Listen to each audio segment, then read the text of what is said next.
Hello everyone. तो आज मैं आपका भाई, आपका दोस्त पवित्र पोरवाल आपको एक बहुत इंपॉर्टेंट टॉपिक के बारे में बताना चाहता हूँ, जो है एडियाबैटिक प्रोसेसेस इन जियोग्राफी। अब ये एक one of the important topic है जियोग्राफी में क्लाइमेटोलॉजी की पर्सपेक्टिव से। वैसे ये बहुत कम टीचर्स इसे कवर करते हैं क्योंकि ये एक डिटेल टॉपिक है। वैसे इसको वैसे छोटा टॉपिक माना जाता है, लेकिन ये अपने आप में ही बहुत डिटेल्ड है। इसको समझने के लिए थोड़ा सा साइंस का भी थोड़ा ध्यान रखना होगा और कुछ बेसिक नॉलेज होनी चाहिए आपको क्लाइमेटोलॉजी के बारे में, तभी आप इसे समझ सकते हैं। इस टॉपिक के लिए आपको मेनली ह्यूमिडिटी के बारे में पता होना चाहिए, रिलेटिव ह्यूमिडिटी, एब्सोल्यूट ह्यूमिडिटी और ह्यूमिडिटी कैपेसिटी के बारे में। अगर हम बात करेंगे एडियाबैटिक प्रोसेस जियोग्राफी के अंदर, तो सबसे पहले आपको ये जानना होगा कि एडियाबैटिक प्रोसेस होते क्या हैं।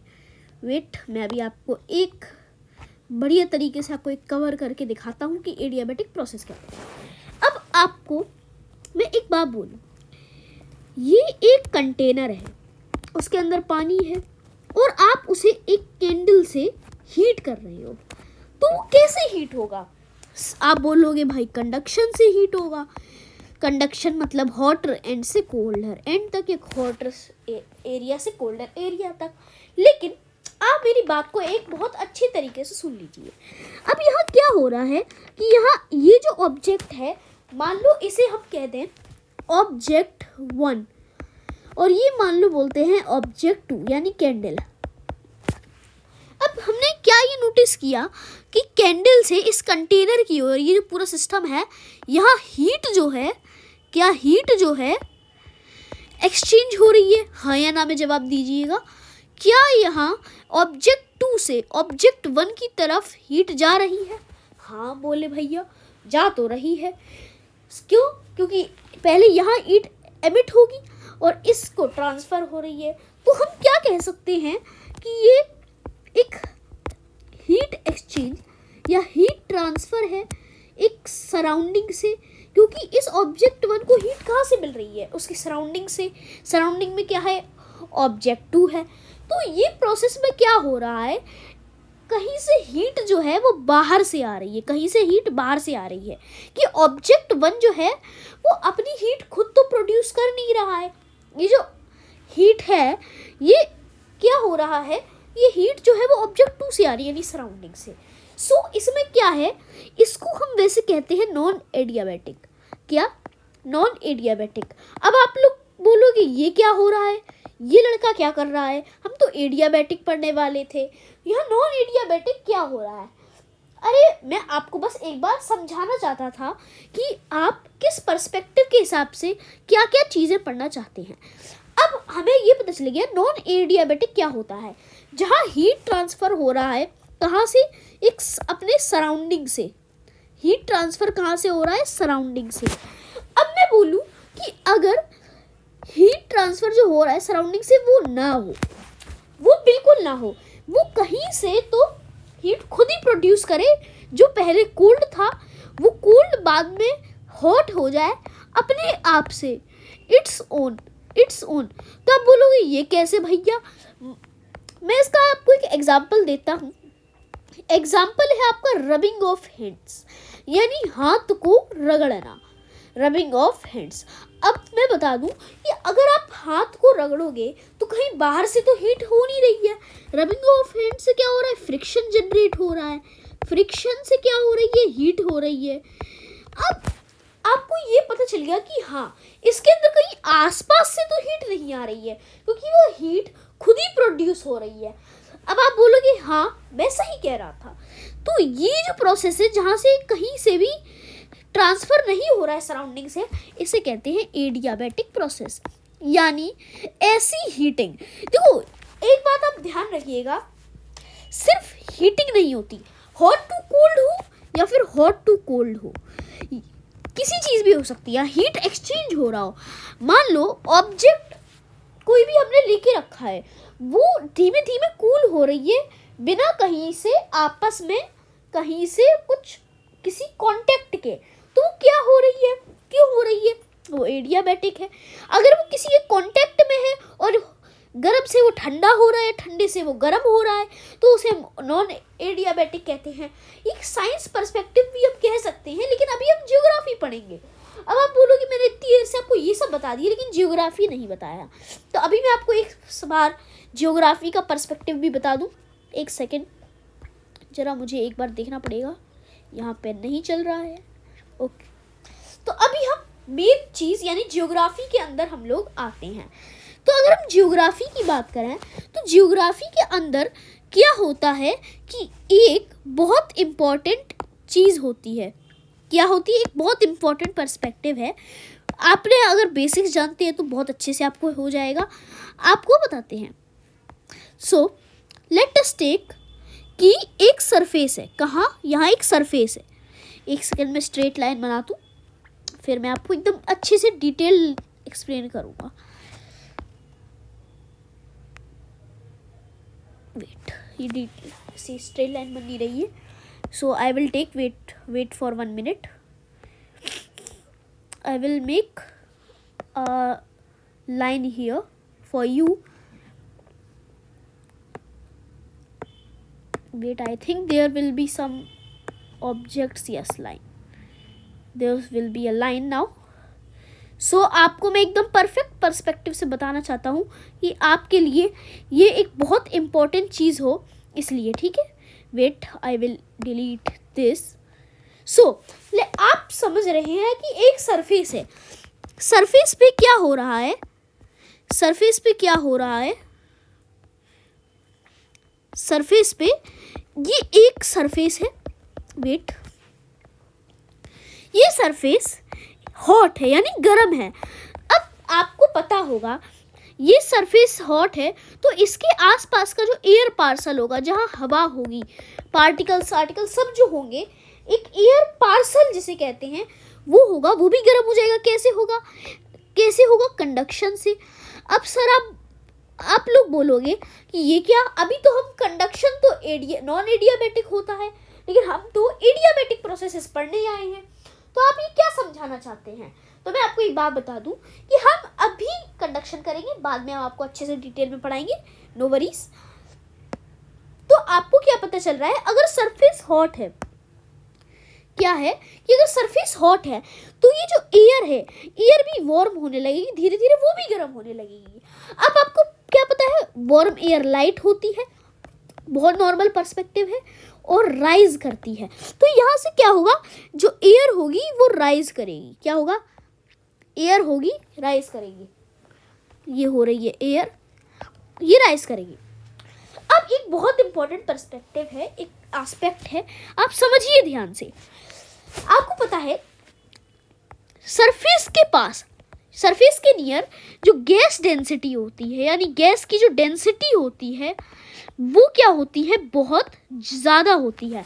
गैस की डेंसिटी ज़्यादा का मेरा मतलब है कि यानी एक पर्टिकुलर एरिया में बहुत ज़्यादा अमाउंट ऑफ गैस है, high amount of gas, high amount of gas. इससे आपको क्या पता होगा? आपको क्या एक दिमाग में आएगा? अगर हाई अमाउंट है गैस की तो जो पार्टिकल्स होंगे वो भी ज़्यादा होंगे। मान लो यहाँ आपके एरोसोल्स भी होंगे, आपके एयर पार्टिकल, डस्ट पार्टिकल्स या गैस पार्टिकल्स भी, यहाँ वाटर वेपर भी होते हैं तो उसके पार्टिकल्स भी। तो यहाँ एक बहुत पास में होगा, तो यहाँ बहुत ज़्यादा डेंसिटी तो वैसे भी होगी गैस की वजह से। तो इससे क्या होगा? एकदम कंजेशन सा होगा, एक साथ सब एकदम कंजेस्टेड होंगे। तो जैसे कि एयर राइज करेगी तो हमें पता है गैस की डेंसिटी तो यहीं की यहाँ रहेगी। अब हमें पता है कि गैस की डेंसिटी अगर सरफेस के पास ज़्यादा होती है तो जैसे ही हम एल्टीट्यूड में आगे बढ़ेंगे तो गैस की जो डेंसिटी है वो कम होती रहेगी। अब बोलोगे यस, बात तो आपने सही कही। तो यहाँ क्या होगा? जो इस एरिया में पार्टिकल्स बहुत ज़्यादा नहीं होंगे, कम होंगे। अब पार्टिकल्स ज़्यादा नहीं होंगे, यहाँ आपको पता है कंजेस्टेड था, यहाँ माहौल कैसे था? कंजेस्टेड था। यहाँ अगर कंजेस्टेड माहौल है तो ना दब के रहना पड़ रहा है। अब यहाँ जैसे ही वो ऊपर राइज करेगी एयर, जो एयर के पार्टिकल्स हैं, जैसे कि एल्टीट्यूड बढ़ेगा गैस डेंसिटी कम होगी तो यहाँ पार्टिकल्स कम होंगे। तो एयर के पार्टिकल्स को आप क्या होगा कि वो एकदम फैलने के लिए, एक्सपेंड करने के लिए आप उनको बहुत फ्री कंडीशंस मिल जाएंगी। तो जैसे ही राइज करेगी तो एयर क्या होगी? एक्सपेंड करेगी, धीमे धीमे क्या होगी? एक्सपेंड करेगी एयर बहुत ज़्यादा। तो अगर एयर एक्सपेंड करेगी तो आपको क्या पता चलेगा कि जो पार्टिकल्स हैं वो एक दूसरे से दूर जाते रहेंगे, एक दूसरे से दूर जाते रहेंगे, एक दूसरे से दूर जाएंगे। तो आपको यहाँ क्या पता चल गया, जब पार्टिकल्स एक दूसरे के दूर जा रहे हैं तो यहाँ इनको देखो, मेन पर्सपेक्टिव आपको समझना पड़ेगा। साइंस की हो या ना हो, आपको ज्योग्राफी के हिसाब से ही समझना पड़ेगा। मैं जो अभी आपको समझा रहा हूँ ये बहुत से कॉम्पिटिटिव एग्जाम्स के पर्सपेक्टिव से इम्पॉर्टेंट है। जैसे यूपीएससी में आपको एक एग्जांपल दे दूँ। मैं आपको क्या बोलूँ कि जब एक्सपेंड होगा तो यहाँ क्या होगा, टेम्परेचर होगा कम। जब एक्सपेंड करेगा ऑब्जेक्ट तो वहाँ पार्टिकल्स दूर जाएंगे तो टेम्परेचर कम होगा। Mean some cause is friction भी एक कॉज है। कंजेस्टेड थे, फ्रिक्शन क्रिएट कर रहे थे एक दूसरे से टकरा के, तो आपको समझना पड़ेगा। जब टेम्परेचर कम होगा तो यहाँ हमने क्या देखा, टेम्परेचर जो कम हो रहा है वो किसी की हेल्प से हो रहा है? नहीं हो रहा, क्योंकि कहीं बाहर से तो हीट कहीं से एब्जॉर्ब की नहीं जा रही है, कहीं बाहर से तो हो नहीं रहा है। तो ये हम क्या कहेंगे, हम कह सकते हैं कि ये एक एडियाबैटिक प्रोसेस है।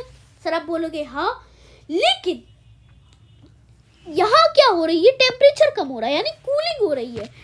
क्या हो रहा है, कूलिंग हो रही है। तो यहाँ आपने देखा जब कूलिंग हो रही है तो इसको नाम दिया गया, जिसे कहते हैं एडियाबैटिक कूलिंग। Adiabatic cooling. यहाँ आपने एक अच्छी सी, आपने एक बढ़िया एक पर्सपेक्टिव देखा जब क्या हो रहा है कि एडियाबैटिक हीटिंग हो रही है, सॉरी कूलिंग हो रही है। अब मैं आपको एक चीज और लेके जाऊंगा, ठीक है, एक सेकेंड। एडियाबैटिक और हाँ, एक यहाँ एक टॉपिक लिख लीजिए, एडियाबैटिक कूलिंग कब होती है? एडियाबैटिक कूलिंग तब होती है जब एयर क्या करती है, एक्सपेंड करती है। अब एक चीज और आप ध्यान दीजिए, यहाँ एक सेकेंड में आपको यहाँ नीचे इसको दिखाता हूँ, मैं आपको यहाँ एक बार करके दिखाता हूँ। यहाँ पेन नहीं चल रहा है गाइस, हाँ चल गया। तो मैं आपको दिखा रहा हूँ, या अब क्या हो गया कि यहाँ क्या हुआ, जो एयर थी वो राइज की, गैस की डेंसिटी बहुत थी यहाँ, या फिर क्या हुआ, राइजिंग हुई। यहाँ जब राइजिंग हुई तो क्या हुआ, यहाँ एयर एक्सपेंड की तो यहाँ कूलिंग हुई। लेकिन आपको पता है एयर कौन सा मेथड यूज करती है? एक होता है कन्वेक्शन वेव की तरह ये मूव करती है। तो जब ये एयर हवा में जाएगी तो धीमे धीमे क्या होगा, ये वापस मूव करेगी सरफेस की ओर। सरफेस की ओर। मैं यहाँ आपको इमेजेस बनाता हूँ, एक सेकेंड। यहाँ बहुत थोड़ी सी कंजेशन हो गया है, गड़बड़ सी हो गई है। एक नीट ड्राइंग बना के आपको दिखाता हूँ मैं, वेट। ये सरफेस, ये आपकी एयर जो राइज कर रही है। एयर राइज करने के बाद क्या हो रहा है, यहाँ वो सिंक होने लगी है। किसकी वजह से सिंक हो रही है? ये सिंक हो रही है कन्वेक्शन करेंट्स की वजह से। किसकी वजह से? कन्वेक्शन करंट की वजह से। मैं आपको स्पीड करके बताता हूँ। हाँ, यहाँ हो गई। अब जब यहाँ एयर सिंक कर रही है तो हमें यहाँ क्या देखने को मिल रहा है, जब सिंक करेगी कन्वेक्शन वेव, हम और भी इसे कह सकते हैं, जब सिंक करेगी तो यहाँ इसके ऊपर क्या करेगी, प्रेशर बढ़ाएगी। क्या बढ़ाएगी? प्रेशर बढ़ाएगी। किसके ऊपर? सरफेस के ऊपर। तो यहाँ का जो क्या कहते हैं, एयर पार्सल है, पहले तो गैस की डेंसिटी आप जानते हो ज़्यादा है, तो एयर पार्सल जो है वो गैस की डेंसिटी की वजह से प्रेशर जो बढ़ेगा उसकी वजह से क्या होगी, यहाँ हीटिंग होगी। किसकी वजह से क्या होगी? हीटिंग होगी। और ये भी बिना किसी उसकी वजह से हो रही, कहीं हम बाहर से तो हीट ला ही रहे हैं। तो इसे किसका नाम दे दिया गया? Adiabatic heating. ये एटमॉस्फेयर की बात कर रहे हैं, इसलिए इसका सिग्निफिकेंस अभी हम ज्योग्राफी में बता रहे हैं। तो हम देखेंगे कि हीटिंग नॉर्मली तो ऐसे नहीं होती, लेकिन कैसे होती है? नॉर्मली तो हीटिंग ऐसे नहीं होगी, लेकिन हीटिंग तब होगी किसकी वजह से? एडियाबैटिक हीटिंग की वजह से। मेन कारण यही होता है। अब मैं आपको और भी चीजें बताऊंगा। अब आपने सोचा यहाँ तो मैंने बहुत कम जो सुना है वो चीजें देखी हैं, क्या इसमें कुछ इंटरेस्टिंग है? हाँ है, अब है इंटरेस्टिंग। हमें ये देखना पड़ेगा, अगर आप ह्यूमिडिटी के पर्पस को जानते हैं तो आप एब्सोल्यूट ह्यूमिडिटी, रिलेटिव ह्यूमिडिटी और ह्यूमिडिटी कैपेसिटी के बारे में जानते होंगे। नहीं जानते तो मैं एक बहुत ब्रीफ पर्सपेक्टिव आपको दे दूं, एक बहुत ब्रीफ नॉलेज दूं। एब्सोल्यूट ह्यूमिडिटी वो ह्यूमिडिटी होती है जो एक एरिया में अभी है। लेट अस टेक 5 ग्राम पर मीटर क्यूब। रिलेटिव ह्यूमिडिटी वो है, वो जो एरिया है वो कितनी ह्यूमिडिटी होल्ड कर सकता है, मान लो 10 ग्राम पर मीटर क्यूब होल्ड कर सकता है। देखो ह्यूमिडिटी का मतलब क्या है? Water vapour, amount of water vapour. Water vapour कितना? 5 ग्राम मीटर क्यूब में, किसमें? एब्सोल्यूट ह्यूमिडिटी कितनी है? मान लो हम यहाँ एक एग्जाम्पल ले रहे हैं और यहाँ सब एक एग्जाम्पल है। ह्यूमिडिटी कैपेसिटी क्या होती है? ह्यूमिडिटी कैपेसिटी होती है, अभी मैं आपको एक बताता हूँ। ह्यूमिडिटी कैपेसिटी अगर हम परसेंटेज में निकालने की कोशिश करें तो वो होती है absolute humidity by humidity capacity into 100, ये होती है। यानी रिलेटिव ह्यूमिडिटी का मतलब ये है कितना परसेंट, कितना अमाउंट ऑफ हीट प्रेजेंट है एक एरिया में ह्यूमिडिटी कैपेसिटी के हिसाब से। मान लो अगर 10 ग्राम ह्यूमिडिटी कैपेसिटी है और 5 ग्राम प्रेजेंट है तो 50% होगा। कैलकुलेशन निकालें तो 50%, सो 50% रिलेटिव ह्यूमिडिटी है। और मैं मानूं, अब सुनिए, हमने ये पढ़ा कि एयर क्या कर रही है? एक्सपेंड कर रही है, यानी क्या हो रही है? एडियाबैटिक कूलिंग हो रही है। एक्सपेंड करेगी तो एडियाबैटिक कूलिंग होगी, यानी टेम्परेचर क्या होगा? कम होगा। अब एक बात देखिए, टेम्परेचर कम हो रहा है, एक्सपेंड हो रहा है, तो याद देखिए कि वॉल्यूम बढ़ेगा। वॉल्यूम बढ़ेगा तो टेम्परेचर कम हो रहा है। टेम्परेचर कम हो रहा है तो मान लो, तो मैं आपको एक एग्जांपल लेके चलते हैं। मान लो कि एक जगह पे 5 ग्राम था एब्सोल्यूट ह्यूमिडिटी और रिलेटिव ह्यूमिडिटी 10 ग्राम थी। अब जैसे कि टेम्परेचर कम होता है, किसकी वजह से? एडियाबैटिक कूलिंग की वजह से। जब टेम्परेचर कम होगा तो क्या होगा? जो रिलेटिव ह्यूमिडिटी, मैंने आपको गलती से गलत चीज़ बता दी। रिलेटिव ह्यूमिडिटी नहीं, ह्यूमिडिटी कैपेसिटी जो होती है वो 10 ग्राम मीटर क्यूब होती है। Sorry for problem. जो ह्यूमिडिटी कैपेसिटी होती है वो 10 ग्राम आपकी होती है। जो रिलेटिव ह्यूमिडिटी होती है वो होती है आपकी अमाउंट कितना है उसमें। ह्यूमिडिटी कैपेसिटी होती है, क्या होती है? जितनी एक होल्ड कर सकता है। रिलेटिव ह्यूमिडिटी नहीं, ह्यूमिडिटी कैपेसिटी। एक था, हमें क्या पता है कि जब टेम्परेचर कम होगा तो ह्यूमिडिटी कैपेसिटी जो होगी वो भी कम होगी। मान लो ह्यूमिडिटी कैपेसिटी 5 ग्राम पर मीटर क्यूब ही हो जाए, 5 ग्राम पर मीटर क्यूब ही हो जाए, यानी जितनी उसमें है उतना ही उसकी कैपेसिटी हो जाए, तो रिलेटिव ह्यूमिडिटी क्या हो गई? 100 हो गई। 100 हो गई इस केस में। किस केस में? इस केस में क्या हो गई? 100 हो गई। अब आप सोचोगे अगर पूरी हो गई तो अब और वो होल्ड नहीं कर सकता है वाटर वेपर। वाटर वेपर कौन सा वाटर वेपर? गैसियस फॉर्म वाला। सो क्या वो लिक्विड में कन्वर्ट होने लगेगा? यस सर, होने लगेगा।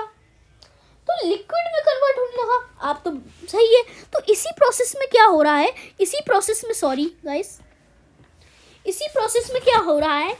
इसी प्रोसेस में हो रहा है कंडेंसेशन। इसी का नाम है कंडेंसेशन। अब आपको याद है कि हाँ, कंडेंसेशन तो हमने पढ़ा था पहले, कभी तो पढ़ा था।